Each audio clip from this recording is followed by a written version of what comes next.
Hello there and welcome to another episode of Geek Out and Speak Out. My name is Geeks. So it's been a couple of weeks since the Royal Rumble and my last video I posted. You might be able to hear from my voice that I've been fighting a really bad head cold this week, so I apologise if my voice isn't as clear as it normally is. It's been a bit of a week. Anyway, I'm not even going to talk about the cold and everything. But anyway, I've finally got my voice back to a degree. So I'll do my best to try and convey my points across without sounding too croaky. So I had a plan this week to watch two films which I hadn't seen before.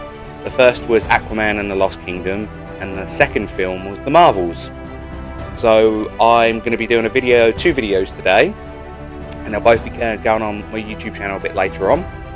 The first video I'm going to do is this one. It's going to be about The Marvels. The second one is going to be about Aquaman and the Lost Kingdom. So I've been re-watching the MCU movies and TV shows lately, and I've got up to Endgame, Avengers Endgame. Currently watching Loki and WandaVision simultaneously, and the thing I noticed was that the quality of movies from Iron Man to Avengers Endgame, there was a few little blips, but mostly the movies were of very high quality, very entertaining. And obviously it reached its peak with Avengers Infinity War and Endgame, which were absolutely titanic movies, just completely epic and culminating in a lot of finished storylines, and it really capped off that phase of the MCU. And post Endgame, they've had a bit of a struggle, I think, because it was the pandemic and there were certain issues with this and that, and they changed their format a lot. They were focusing a lot on TV shows, likes of WandaVision, as I just mentioned, and Loki. There was Captain America Falcon and the Winter Soldier, and Moon Knight, and several others, which is not a problem, because I enjoyed those series, and they were of very good quality, and the action was good, the stories were good, and that. But it was a change of format, which I think a lot of people were quite jarring after reaching the heights of Endgame, and coming down, bringing it down, almost like starting from scratch again. And they've been making movies as well. They made Black Widow, which I've done a video on that before, which was okay. And there have been a varying qualities of film, let's say. I enjoyed like Shang-Chi and the Ten Rings. Contrary to popular opinion, I actually enjoyed Ant-Man, Quantumania, and Thor: Love and Thunder. But there have been varying qualities. There've been a lot of negative criticism of the MCU projects over the last couple of years. And let's talk about The Marvels, shall we? So the basic plot of the film is there's another accuser. After Ronan the Accuser was destroyed at the end of the first Guardians of the Galaxy movie, another accuser rises up within the Kree ranks called Dar-Ben, and she, I think in the comic books it was a man, but in the film it's a woman, so they've done a gender swap, and she is trying to rejuvenate the Kree planet of Hala,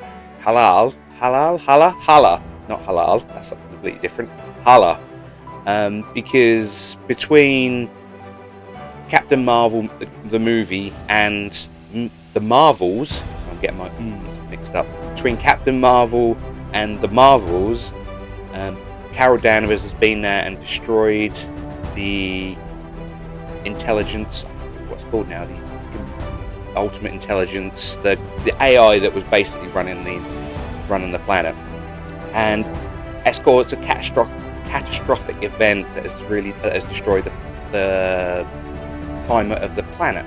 Basically, the planet is going to die. So Dar-Ben is using jump points to siphon atmosphere and water from other planets, and Captain Marvel is going from planet to planet trying to stop the accuser from doing all this. While this is all going on, Captain Marvel, Carol Danvers, is joined by Maria Rambeau and Kamala Khan. And yeah, so there's a trio of heroes that are trying to stop Dar-Benn from creating havoc across the universe. And I think right from the beginning, there's the problem. Is Kamala Khan? She was in a series, Ms. Marvel, which I confess is the one Marvel series I haven't watched. I tried watching it, but I couldn't get into it, which is saying a lot. And Maria Rambeau was in WandaVision, and they established how she gets her powers in that series.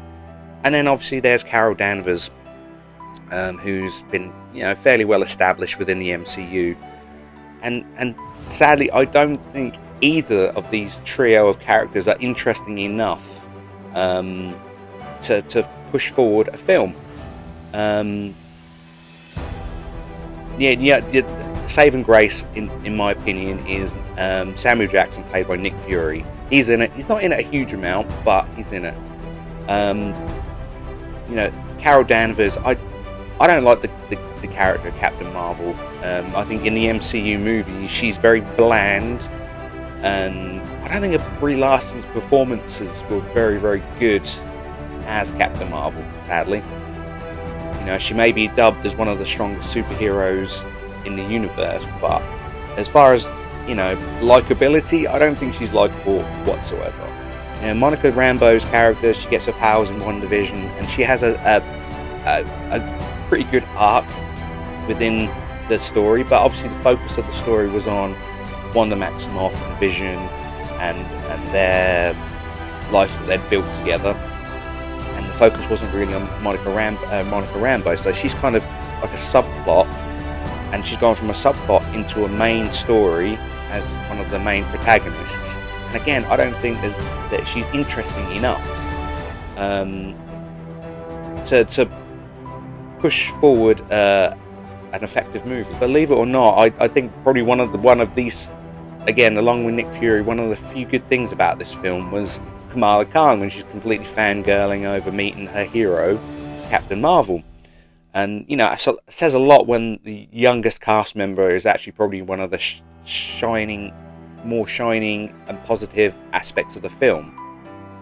As a trio, there wasn't a huge amount of chemistry between the characters or the actors for that matter, and it just really felt forced and contrived putting these three characters together.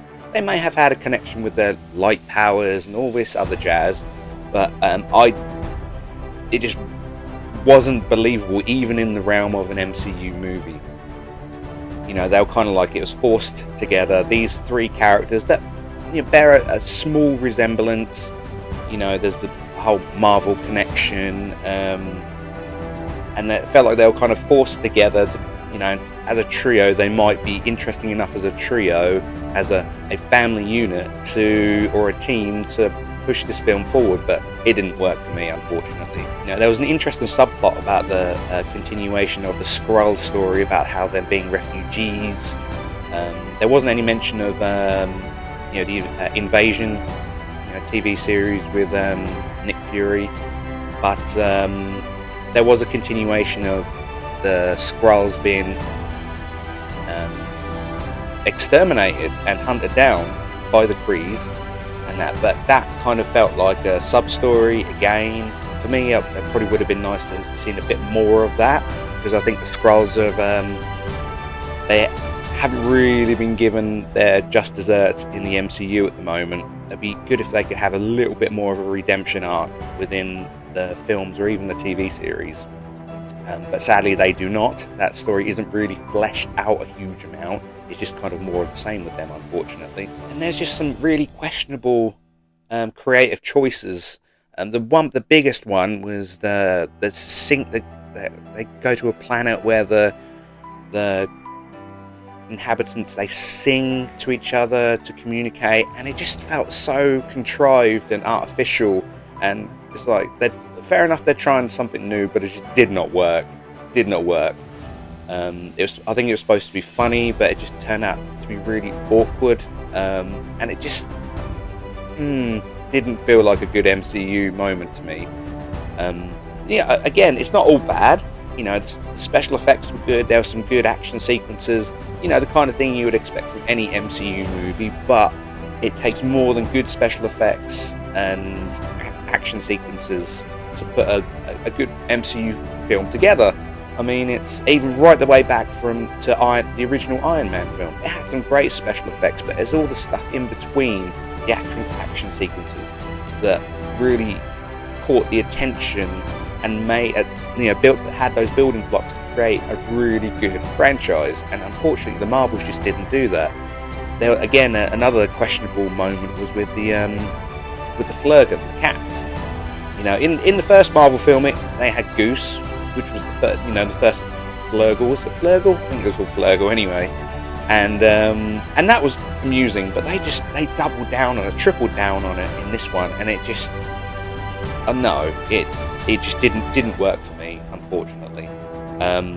So yeah, it takes more than kind of good special effects. And I think one of the things that the film really lacked was that star power. I think that the Marvel films have had over the years, but they seem to, they seem to lack these days, and good performances.